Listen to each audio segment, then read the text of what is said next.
बिस्मिल्लाहिर्रहमानिर्रहीम। अस्सलाम वालेकुम, दिस इज आनिश तबल समन आईटीज बिजनेस स्टडीज।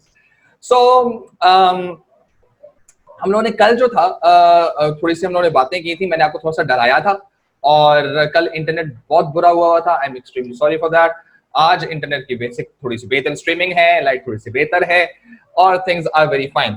सही है। सो अब चीजें इस तरह से हैं कि हम लोगों ने आज ऑफिशियली जो है वो पहली चीज जो है वो पढ़नी शुरू करनी है। सही है। अब हम लोग आहिस्ता आहिस्ता चीजें पढ़ते रहेंगे। कल मैंने आप लोगों के साथ कोर्स आउटलाइन डिस्कस है, वो पहला टॉपिक हम पढ़ने लगे हैं और पहला टॉपिक जो है वो हमारे पास है in terms of topic A2 unit 1 privatisation. ठीक है जी। सो ये टॉपिक जो है ये अब हम लोगों ने आज डिस्कशन में लेकर आया। सही है। और उस डिस्कशन का मतलब सिर्फ इतना है कि हम लोग पहले तो ये देखेंगे कि what is the process of privatisation. A B हम लोगों ने ये चीज देखनी है कि जो बिजनेसेस प्राइवेटाइज होते हैं उनके लिए ये इकोनॉमी एक अच्छा आर्गुमेंट लेकर आती है या इकोनॉमी जो है एक बुरा आर्गुमेंट लेकर आती है। Therefore there are certain supporters जो शायद इस चीज को कह रहे होंगे यार हम लोगों को प्राइवेटाइजेशन को बहुत ज्यादा पसंद नहीं है, और बात कहते होंगे कि यार हम लोगों को भी पसंद नहीं है। ठीक है।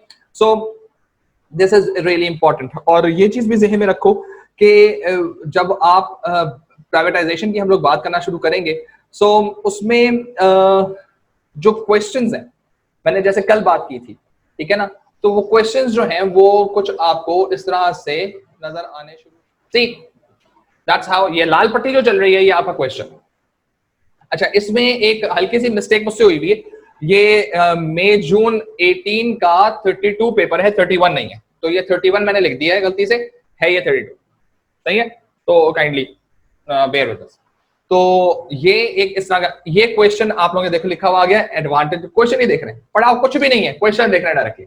Analyse the advantages disadvantages to PGP, case study का नाम है, ठीक है, of privatisation to any one stakeholder group.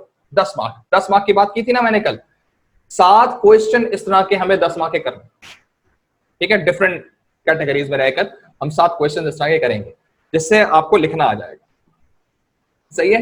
Once we are done, once we are better with it, फिर हम लोग ऐसा ऐसा आगे मूव करना शुरू कर देंगे। अब कौन आया? सो ये चीज ज़हन में रखना कि जिस वक्त आपके पास अब ये जो पट्टी है ना, इस तरह की पट्टियां चलेंगी, लाल वाली पट्टी, कभी ब्लू पट्टी, कभी हरी पट्टी, फुल न्यूज चैनल बन गया ये। सही है। ये पढ़ाई नहीं हो रही, न्यूज चैनल देख रहे हो आप लोग। I am live reporting. ठीक है। तो चीज क्या है? चीज ये कि भाई करनी है इंटरेक्टिविटी। सही है। जब ऑनलाइन की बात की है ना, फिर वो ऑनलाइन वो तस्वीर वाला नहीं होना चाहिए, वो ऑनलाइन फिर लाइव वाला होना चाहिए, कुछ तफरीह के साथ भी होना चाहिए। सही है। चलें जी, लेट्स मूव ऑन। तो ये क्वेश्चन मैं आप लोगों से बाद में थोड़ी देर बाद शेयर कर लूंगा, तो ये हम बाद में देखेंगे। आइए हम सबसे पहले देखना शुरू करते हैं कि हमारा पूरा का पूरा टॉपिक है क्या। होता है इस तरह से यार कि गवर्नमेंट के पास होती हैं बिजनेस यूनिट्स। सही है। और वो जो बिजनेस यूनिट्स होते हैं वो होते हैं बहुत बड़े बड़े। जैसे पाकिस्तान के अंदर प्राइवेटाइजेशन के लिए हमारे पास जो है सॉरी नेशनलाइज्ड जो इंस्टीट्यूशंस हैं, हमारे पास स्टेट मिल्स ऑफ पाकिस्तान है, कुछ हद तक पीआईए है, सुई सर्जन गैस है, ठीक है, वाटर बोर्ड है पूरा का पूरा, ठीक है, आपकी म्यूनिसिपल कमेटीज हैं, ठीक है, जो आपकी बत्तियां वगैरह देखती हैं। फिर आपके पास रेलवेज ऑफ पाकिस्तान है, सुभान अल्लाह चीज, ठीक है। फिर आपके पास State Bank of Pakistan, State Bank of Pakistan. सही है। सो अगर मुझे ये कहा जाए कि यार ये तमाम दर एक्टिविटीज छोटी एक्टिविटीज है, जी नहीं, दे आर नॉट। सो होता क्या है कि जो नेशनलाइज एक्टिविटीज होती है ना वो बहुत बड़ी एक्टिविटीज होती है, ठीक है, और इनके जाइगेंटिक और इनके बड़े होने से फायदा सबसे बड़ा ये है कि ये चलती हैं हमेशा वेलफेयर के लिए। सही है। सो ये हमेशा याद रखना कि जो भी कोई आपकी नेशनलाइज्ड फर्म होगी, सही है, जो भी कोई नेशनलाइज्ड फर्म होगी, याद रखना वो किसके लिए, वो क्या, इसके लिए 3-4 चीजें इसके अंदर वैल्यू होंगी। Owned and operated by government. सही है। ये किसके नाम पर होंगी? ये गवर्नमेंट के नाम पर होंगी। कौन चलाएगा? गवर्नमेंट चलाएगा। ठीक है। और दूसरी चीज जो इसके अंदर है वो इस चीज की है कि वेलफेयर ऑब्जेक्टिव। सही है। सो ये एक तो आपके पास ओन्ड गवर्नमेंट के तौर पर है और वेलफेयर का ऑब्जेक्टिव है। इस वजह से जब ये एक और greater in size, huge in size, ठीक है,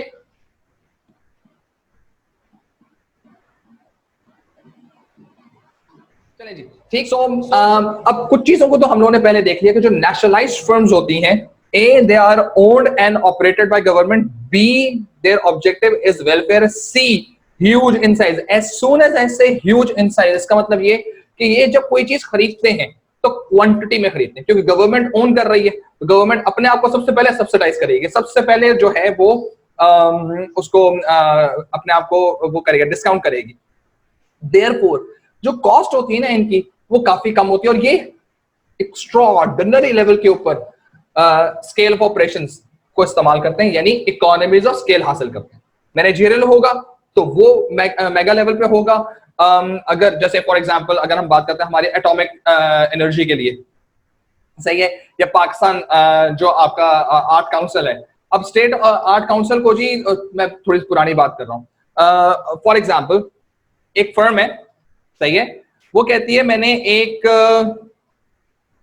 पेंटिंग का एक एग्जीबिशन करवाना है, एक प्राइवेट फर्म है, और उसके लिए मैं पुरानी बात कर रहा हूं, सही है, एक पाकिस्तान का लेजेंडरी जो आर्टिस्ट थे, पेंटर्स थे, एक का नाम गुलजी है, गुलजी, सही है, जो इंतकाल कर चुके हैं, एक का नाम साद कैन है, सही है, जो भी ये भी इंतकाल कर चुके हैं। अब इन दोनों को एज सपोर्ट पर्सन उन्होंने उस आर्ट के एग्जीबिशन के लिए लेकर आना, ठीक है। एक प्राइवेट फर्म इन दो लोगों को लेकर आ रही है और एक गवर्नमेंट जो है आर्ट काउंसिल जो है वो इन दोनों को लेकर आ रही है। मुझे सिर्फ ये बता दें किसमें वो जाके काम करेंगे। गवर्नमेंट वाला काम करेगा यूं, क्योंकि गवर्नमेंट के साथ वो एसोसिएटेड होंगे और गवर्नमेंट कैन इजीली से कि जी for the welfare of the country you should be coming in for the country. तो कंट्री पेट्रियोटिज्म के अंदर तो ये दोनों खड़े हो जाएंगे, लेकिन फर्म की पेट्रियोटिज्म नहीं होती, इसलिए वो कहेंगे बेटा पैसा दिखाओ, महंगा हो जाएगा। तो जो फर्म भले कितनी ही बड़ी फर्म क्यों ना हो, वो मैनेजरियल इकोनॉमीज ऑफ स्केल उतनी हासिल नहीं कर पाती जितनी आपकी ये जो आपकी है, क्या नाम है, जो नेशनलाइज्ड फर्म्स होती हैं। बल्क परचेजिंग, भाई मैंने वॉल्स आइसक्रीम बनानी है, कितने यूनिट्स के लिए बनानी है यार, कोई 10 लाख यूनिट बनाने होंगे, कोई 1 करोड़ यूनिट बनाने होंगे, मैं उसके लिए खरीदूंगा। लेकिन अगर यही आइसक्रीम सिर्फ पूरे पाकिस्तान में थॉरली डेवलप की जाए तो यार 18 करोड़ की तो वैसे आबादी है, उतनी तो बनानी, ठीक है ना। 1 करोड़ वर्सेस 18 करोड़, 1 करोड़ वर्सेस 18 करोड़, कितना ज्यादा मेजर डिफरेंस आएगा। And that is the difference, that is the difference जो कि हमेशा ह्यूज साइज होने के लिहाज से जब सोचेंगे तो बड़ा सोचेंगे, खरीदेंगे तो बड़ा खरीदेंगे, करेंगे तो बड़ा करेंगे, देयरफॉर वेरिएशन नहीं आती, देयरफॉर वेरिएशन नहीं आती। इसलिए बिजली हमें जो के इलेक्ट्रिक से मिलती है वो एक ही तरह की मिलती है। अगर यही हमारे पास फॉर एग्जांपल कोई प्राइवेट फर्म होती तो हम लोगों को ना सिर्फ वो ऑप्शन देते, बेटे हम आपके लिए बिजली दे रहे हैं 220 वोल्ट्स के ऊपर, 110 वोल्ट्स के ऊपर, 240 वोल्ट्स के ऊपर, आप बताएं कौन सी बिजली चाहिए, वेरिएशन आ गई, सही है। आप लोगों ने घर में देखा होगा, आप बहुत सारी चीजों को डायरेक्ट प्लग से लगाते हैं और बाकायदा अडॉप्टर से लगाते हैं। या आप अडॉप्टर से क्यों लगाते हैं, क्योंकि उसको डिफरेंट वोल्ट चाहिए होता है, सही है। सो के इलेक्ट्रिक वाले कर सकते हैं लेकिन नहीं कर रहे हैं अभी, सही है। वो आपसे ये भी कह सकते हैं यार को तार वाली बिजली चाहिए या सोलर पैनल वाली बिजली चाहिए, पॉसिबल। वेरिएशन कब आएगी, जब प्राइवेटाइज होंगे, क्योंकि उन्होंने एक जनरलाइज चीज बनानी होती है, nationalise is kind of a generalise, ठीक है। This is basically how we are going to run for the nationalise organisations, ठीक है। अच्छा, अब होता क्या, जब ये नेशनलाइज ऑर्गेनाइजेशंस इतनी ज्यादा owned by government, welfare objective है, तो they basically are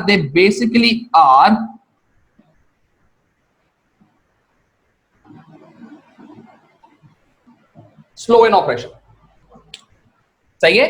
जब ये स्लो इन ऑपरेशन होंगे ना, तो ख्याल रखना नेशनलाइज के साथ पूरी कंट्री ही नेशनलाइज्ड है, तो जाहिर सी बात है जब ऑपरेशन स्लो होगा, यार आप कुछ सोचो, आप लोगों ने वो देखी है आंटमैन मूवी, देखी आंटमैन, मार्वल्स की जो आई थी आंटमैन, इतना बड़ा सारा हो जाता, कितना स्लो भागता है, जैसे जितना बड़ा होगा उतना स्लो होगा, सीधी सीधी बात। छोटा होगा क्विक होगा, बच्चा छोटा सा चुन्ना का क्या होता है, बहुत तेज होता है, ठीक है ना। छोटी सी अगर हमने बिल्ली ले लें तो छोटी बिल्ली कितनी इधर उधर भाग रही होती है, बड़ी बिल्ली रिलेटिवली थोड़ी सी स्लो भी होती है। यही चीज यहां पर भी, जब ह्यूज इन साइज है ना तो स्लो इन ऑपरेशन होगा। रिमेंबर दैट, अगर नेशनलाइज इकोनॉमीज के अंदर काम हो रहा होगा, काम कैसा होगा? स्लो होगा। जब काम स्लो होगा तो जीडीपी तेज होगी, फास्ट होगी? स्लो होगी। एक कंट्री जिसकी जीडीपी स्लो है, उसमें कौन आएगा इन्वेस्ट करने की? उसकी मार्केट रेपुटेशन कैसी होगी? बुरी होगी। एंड सिमिलरली जो आपकी नेशनलाइज इकोनॉमी होती है, असल में गवर्नमेंट के ऑब्जेक्टिव्स होते हैं क्या क्या है? गवर्नमेंट के ऑब्जेक्टिव्स होते हैं इन्फ्लेशन देखना, अनएम्प्लॉयमेंट देखना, एक्सचेंज रेट देखना, बैलेंस ऑफ पेमेंट देखना, जीडीपी देखना, सही है? ये चीजें देखते, इंटरेस्ट रेट देखते, टैक्सेशन देखते हैं, ये काम करने होते हैं। ये थोड़ी देखना होता है कि जी आइसक्रीम कैसे बनानी है।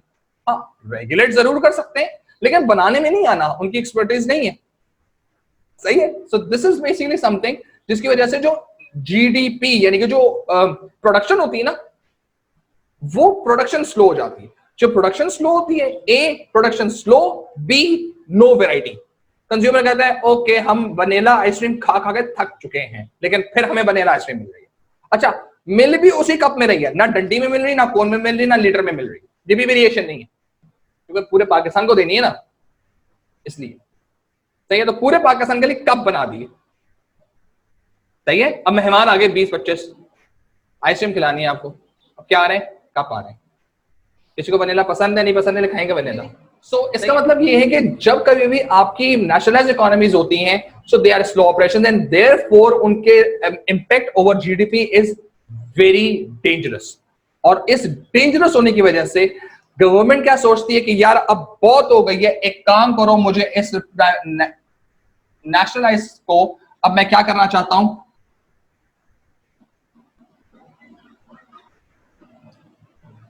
प्राइवेटाइज्ड। ठीक है? अब प्राइवेटाइज्ड करने से फायदा क्या होगा? जब मैं प्राइवेटाइज्ड करूंगा, सो इससे सबसे बड़ा फायदा मुझे ये मिलेगा कि जो चीज गवर्नमेंट ओन कर रही है, अब वो कौन ओन करेगा? Private sector. जो काम गवर्नमेंट कर रही थी, वो बर्डन अब कौन बेयर करेगा? Private sector. देयरफॉर एकदम से अगर आपसे कह दिया जाए कि बेटे आप इस साल जो है पेपर्स ना दें, आपकी जगह कोई और पेपर दे देगा, तो बर्डन कितना हट जाएगा आपके ऊपर? पांच लोगों के लिए तो ये बर्डन होता भी नहीं है, पेपर कौन से होने वाले हैं? ठीक है? तो that's basically kind of a thing.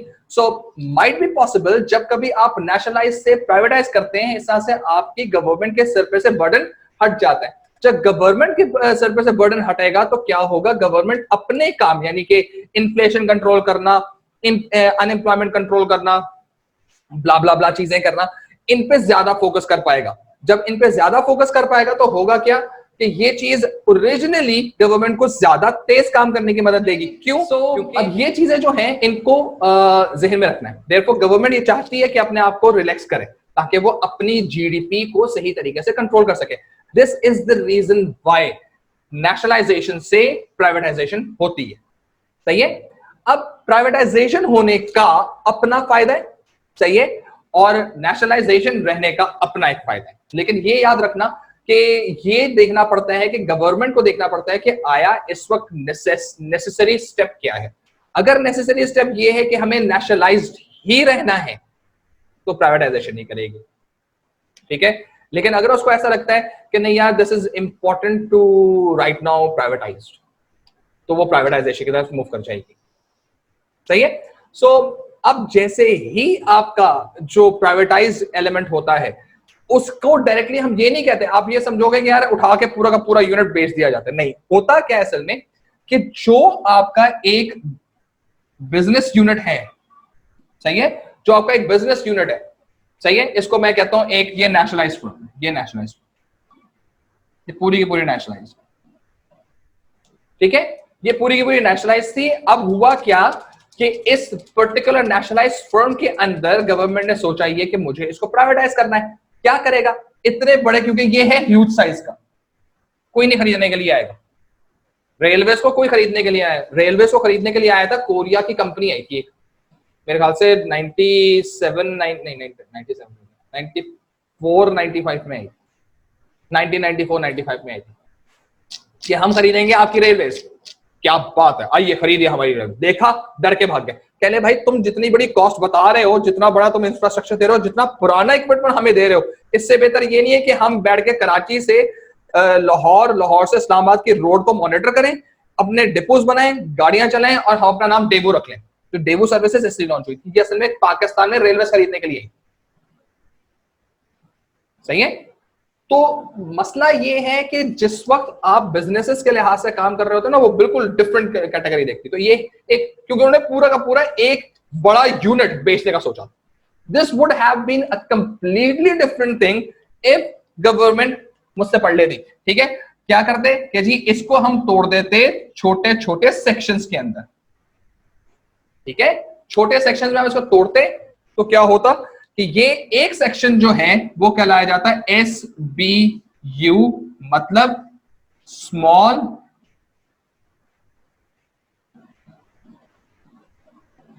Business unit. Is it legible? Yes it is. बीच की लाइन लेजिबल नहीं है, मैं कोशिश करता हूं इसकी लाइन दोबारा बनाने की।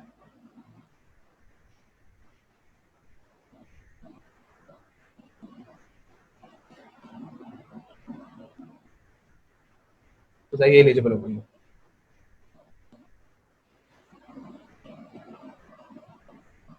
मेक सेंस जी? सो अब सिचुएशन इस तरह से आई कि जिस वक्त हमारे पास बिजनेसेस के अंदर काम होना शुरू हुआ ना, तो बिजनेसेस में काम ये हुआ कि यार अब इस एक बड़े बिजनेस को तोड़ दिया जाएगा छोटे छोटे SBU में। ये SBU क्या है? ये SBU है एक ऐसा ऑपरेशन जो कि इंडिविजुअली वर्क कर सकता है। ये प्लग इन प्ले वाली कहानी है।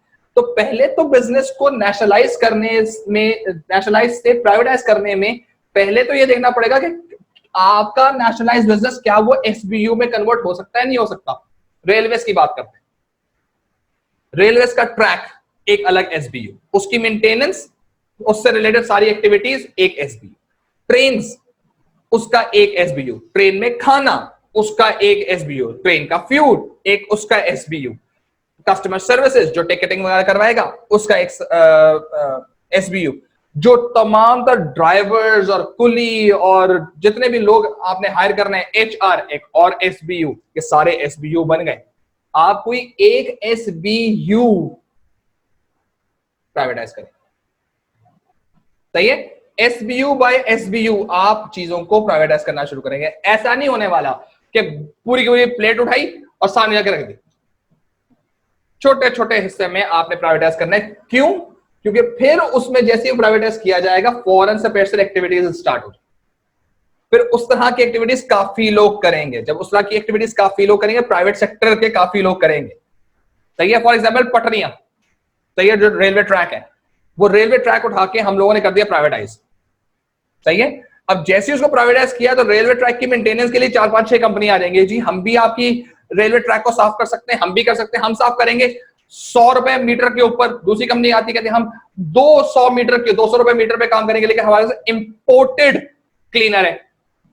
सर्विसेज शुरू हो गई, एकदम से काम होना शुरू हो गया। आपने जैसे फूड के बारे में हमने बात की कि जी ट्रेन के ऊपर जितने भी फूड वगैरह है वो सारी की सारी एक SBU बन गया। अब फूड कंपनी आनी शुरू हो गई। वो क्या आपका कबाब चीज है, तो क्या हुआ आपका बर्गर किंग है, तो क्या हुआ आपका राजधानी है, तो क्या हुआ आपका लोको है, तो क्या हुआ आपका पेरी पेरी है, पिज्जा हट है, वो हर कोई आना शुरू हो गया, भाई हम भी देंगे, हम भी देंगे, ये लो प्रपोजल, हम हर एक को पिज्जा खिला खिला के पागल कर देंगे, कराची से लाहौर पिज्जे खाओ, सही है। एकदम से क्या हुआ, आपने प्राइवेटाइज किया, एकदम से फ्लक्स आया, सही, एकदम से wave I. This is basically what privatisation is all about. तो गवर्नमेंट को सोच के डिसीजन लेकर फिर काम करना चाहिए, सही है। सो बिफोर दैट यहां तक ये समझ आती है जी, मेक सेंस, ठीक है। सो अब हम लोग बात करते हैं, मैं पहले जरा इसको मिटाऊंगा, मिटाने की थोड़ी सी एक लंबी वो होती है, इसकी सर्विसेज होती हैं। सो अब सिचुएशन जो है वो ये कि हम पहले ये देखेंगे कि आया बिजनेस जो है वो नेशनलाइज के लिए एक मैं मेजर स्कूल ऑफ थॉट आपके साथ शेयर कर लूंगा, और एक मैं जो हूँ पूरा का पूरा स्कूल ऑफ थॉट शेयर करूंगा विद रिस्पेक्ट टू एक सेकेंड, मैं आपको बताता हूँ। फाइन जी। Supporters of privatization believe that the private sector and the discipline of free market forces are better incentive for businesses to run efficiently and thereby achieve improvement in economic welfare. सही है जी। लेकिन अगर आप अत्रगुल देख रहे हो तो there is another word as well, और मैं बीच में आ रहा हूं। These are two verdicts. No, दूसरा verdict मैंने दिखाया तो है। My bad. Okay, so this is nationalization, this is privatization. Fine. So ये दोनों alternatives आपके सामने, दोनों verdicts आपके सामने, सही है। एक आपको थोड़ा सा ये थोड़ा सा शेडी एलिमेंट है कि यार ये सिर्फ स्टॉक मार्केट को, पैसे को, उन चीजों को इंटरेक्ट करने के लिए करता है, लेकिन जो ओरिजिनल कॉन्सेप्ट है वो ये है कि प्राइवेटाइजेशन जो है यहाँ पर भी आ सकता है, डिपेंडिंग ऑन द सिचुएशन, कि आप गवर्नमेंट जो है वो इसको कैसे कंट्रोल कर रही है। So I am not a very fan of totally this side or not this side. That's the reason I am standing right in the middle of it. कुछ ऐसी एक्टिविटीज जरूर हैं जो नेशनलाइज रहनी चाहिए, कुछ ऐसी एक्टिविटीज हैं जो प्राइवेटाइज रहनी चाहिए और इनके बैलेंस के थ्रू चलना चाहिए। लेकिन बहुत ज्यादा नेशनलाइजेशन इज ट्रबलसम, बहुत ज्यादा privatization is also troublesome, so it's going to be a problem throughout. Fine है। So these are the phases. यहां तक बात समझ आ गई, ठीक है। अब हम लोगों ने जो बात करनी है वो ये कि यार प्राइवेटाइजेशन का प्रोसीजर क्या होता है, फेजेस की बात करनी। क्या डायरेक्टली एकदम से ही गवर्नमेंट आती है, चीज बेच के चली जाती है, या कोई स्टेप्स भी होते हैं, कोई तमीज भी होती है, ठीक है। सो यस, देयर इज तमीज, से देयर इज अ बिग तमीज, ठीक है। And this is known as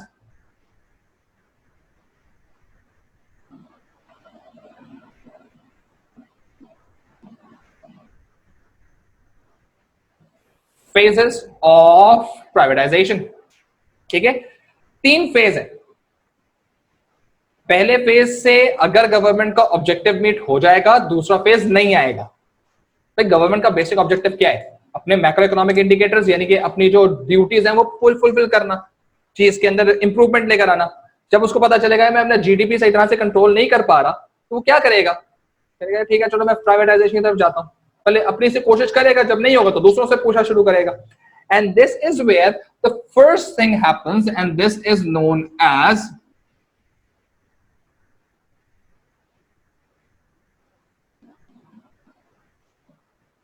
deregulation. सही है। अब ये डीरेगुलेशन की तरफ चला जाएगा। अच्छा जी, रेगुलेशन क्या होता है? रेगुलेशन, मैं रेगुलेशन सिर्फ इतने वर्ड की बात करूं, सही है, ठीक है। सो ये रेगुलेशन का बेसिक मतलब क्या है? रेगुलेशन का बेसिक मतलब है लेजिस्लेशन लगाना, कंट्रोल करना, बैरियर लगाना, चीजों को मॉनिटर करना, चीजों को एज पर दे सेड कंट्रोल करना। डीरेगुलेशन का मतलब क्या होता है? डीरेगुलेशन का मतलब वो चीज जो लगाई थी वो हटा दी, सही है। जो लगाई थी वो हटा दी का मतलब क्या है कि जब जो चीज लगा दी गई है वो हटा दी जाएगी, तो इससे फायदा क्या है कि एकदम से पानी बहना शुरू हो जाएगा। मीनिंग पहले आपने पानी के लिए बैरियर लगाया हुआ था, रेगुलेशन की भी थी, आपने एकदम से पानी का वो डीरेगुलेट किया तो पानी एकदम से फ्लड आ गया।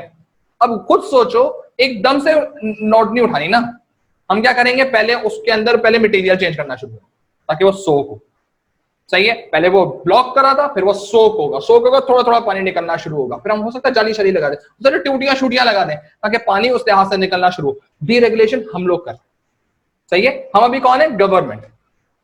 Government is going to ensure for this particular kind of deregulation, सही। As soon as this deregulation happens, होता क्या है? गवर्नमेंट फौरन से पेशतर प्राइवेट सेक्टर से कहती है कि भाई देखो हमारे पास ना एक प्रोजेक्ट है, सही है, और वो प्रोजेक्ट जो है वो हमसे चल नहीं रहा, हम लोगों ने उसके एसबीयूज बनाए हैं, तो भाई जरा हमें आके बताना कि इसको कैसे चलाते हैं, ठीक है। तो जब प्राइवेट सेक्टर आएगा ना, बताने के लिए आया। पहले तो प्राइवेट सेक्टर के सुनते ही नहीं थे हम, जब सुनते नहीं थे तो क्या थी? वो सिर्फ रेगुलेशन। वो आता था बताने के लिए, यार आपकी बिजली खराब हो रही है, यार आपकी इलेक्ट्रिसिटी खराब हो रही है, यार आपका पेट्रोल खराब हो रहा है, यार वाटर बोर्ड को ऐसे चलाओ। क्या मैं चले साइड पे हो जा, मैं नहीं कर रहा कुछ भी। क्यों? गवर्नमेंट हो, नहीं सुनूंगा तुम्हारी। पता चला नहीं कंट्रोल कर पा रहे, बुलाएंगे अब उन्हीं लोगों को। यार बताएं तो सही, वो आप आए थे ना उस दिन, तो हमने सोचा जरा आपसे ही पूछेंगे what you really want to do, सही है।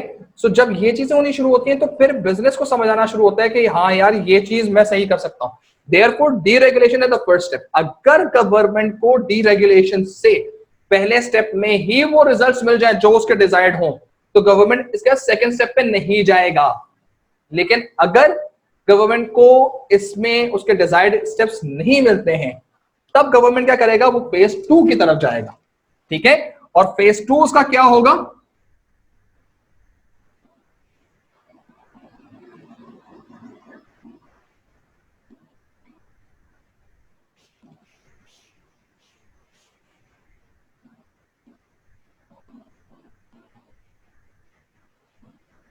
Contracting out. कॉन्ट्रैक्टिंग आउट में होता क्या है, गवर्नमेंट जो है जब डीरेगुलेशन हो चुकी होती है ना, तो गवर्नमेंट कहता है यार एक काम मुझे समझ नहीं आ रहा कि यार तुमने हमें आइडियाज तो दिए, बड़े अच्छे आइडियाज दिए तुम, ठीक है, लेकिन यार हमसे हो नहीं पा रहा, तो तुम एक काम करो, ये कॉन्ट्रैक्ट ले लो, 10 साल का या 5 साल का कॉन्ट्रैक्ट ले लो, और कॉन्ट्रैक्ट लेने के बाद जो है 3 मिनट कॉन्ट्रैक्ट लेने के बाद जो है तुम ये जरा काम करना शुरू करो, खुद से कर लो, हमसे नहीं हो पा रहा, दिहाड़ी पे देना, कॉन्ट्रैक्ट आउट करना।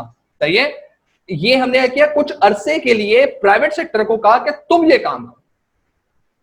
ये भी प्राइवेटाइजेशन का एक और स्टेप होता है। गवर्नमेंट का खुद से गवर्नमेंट से हो नहीं रहा था।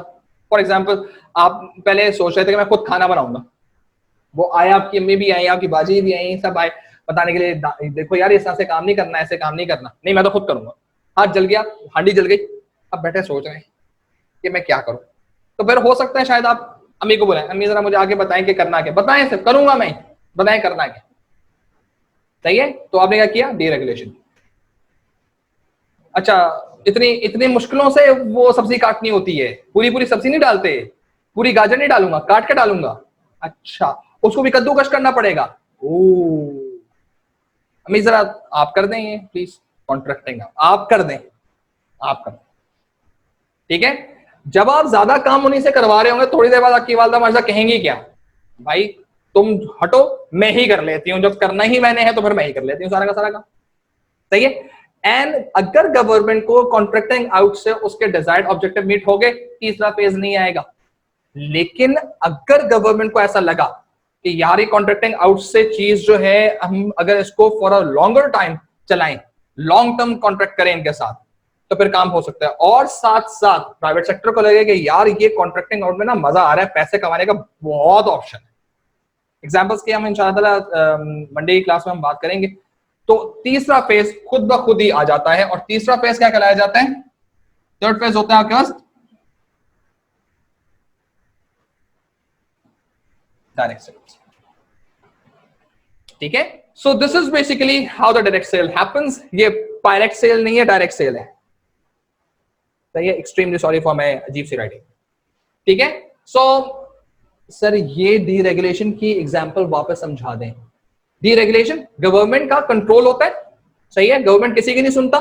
गवर्नमेंट फौरन से पैसा कहता है यार चलो मैं किसी की सुनता हूं, मैं किसी से एडवाइस लेता हूं, मैं किसी से कंसल्ट करता हूं, मैं किसी से सजेशन लेता हूं। किसी कौन, या तो कोई प्राइवेट सेक्टर ही होगा या कोई इंटरनेशनल बॉडी होगी। जैसे ही उसे रेगुलेशन या जो रिस्ट्रिक्शन लगाई हुई थी, उस रिस्ट्रिक्शन को हटा दिया। रिस्ट्रिक्शन क्या थी, किसी की नहीं सुनूंगा, हटा दी, अब मैं सुनूंगा, तो लोग सुनाने के लिए आ गए। ये डीरेगुलेशन पहला स्टेप। सही है। सेकंड स्टेप क्या है, सुन तो ली, करने की कोशिश की, फिर कुछ नहीं हुआ, यार एक काम करो तुम मेरी जगह पे ये काम थोड़े अरसे के लिए कर लो।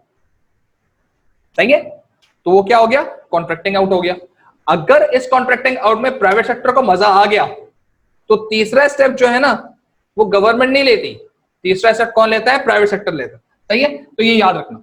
तो मजेदारी की बात ये है कि जब कभी भी बिजनेसेस काम कर रहे होते हैं ना, तो ये जो ये पहला स्टेप है ना, ये जो कन्वर्जन है, ये कन्वर्जन जो है, ये कौन लेता है, गवर्नमेंट। और ये कन्वर्जन जो है ना, ये कौन लेता है,